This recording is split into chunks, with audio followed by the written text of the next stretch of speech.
Hello everyone and welcome to Careless Canyon. This is a small 3D platforming demo, a bit of a test, because sometimes people want to experiment and the dev said they wanted to experiment with 3D platforming programming.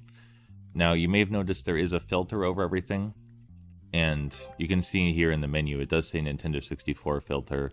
Now a lot of games try to implement some kind of retro filter, either to emulate the style of old monitors or old systems, and I feel like generally it's not really accurate as someone who played on those old systems and old monitors.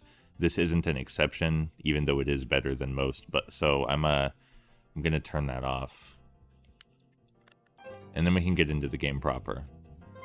So what we have here is a fairly standard collectathon 3D platformer.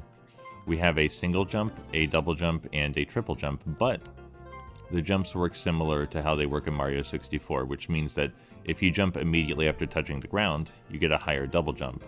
And if you do that twice successively, you get a really high triple jump. And the game is more or less built around using the double and triple jump effectively to get where you want to go. It is very different from Mario 64 insofar that you can do the double and triple jump while standing still, as you saw. In Mario 64, you instead needed to have a bit of momentum first. We can also wall jump, as you're seeing here. The wall jump is far less intensive, though. And down there on that ledge, you can see an extra life. We're not going to go for that, just because I'm not confident in my ability to grab it yet. I've only played the game a few times. And up ahead is the most difficult jump. We have to grab that coin with a triple jump without plummeting into the sand. And I usually end up psyching myself out. Hey, but that time it went perfectly well. So even though this is a small test project for the dev, I think there's a lot of value here, and the dev clearly understood a lot about 3D platforming game design. Like, he understood how you draw the player's eye to various platforming set pieces naturally. And the placement of the collectibles is also excellent because it wrings as much depth out of the very simple mechanics as possible. Like I said earlier, the idea is to use, I wouldn't say to their fullest potential, but to exercise some of the potential of the double and triple jump. And it's not like you have to 100% the game, there's no reward for it. But I think that getting all the stuff is its own reward. Especially since it's just so fun to get to. But yeah, I absolutely think that this developer has talent. I way overshot that. I absolutely think that this developer has talent. And I do hope that they make more 3D platforming content in the future. But even if they don't, this is really good in its own right.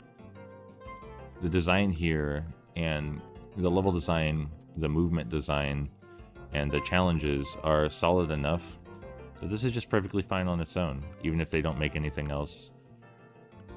Something I do really appreciate about the movement is that it is free enough and respects the player's agency to such a degree that you could easily speedrun it if you were in the mindset to, but it also reasonably restricts the movement, so that way it's still challenging to navigate. Some of the sand's deadly, some of it isn't. We'll head back there.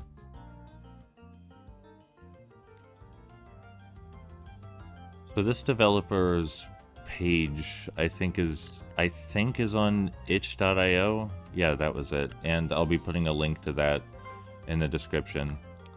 These platforms do have actual ice physics, by the way. Very light ice physics, but it's there. You slide a bit. And we're almost done already. The last 5 coins are right down here.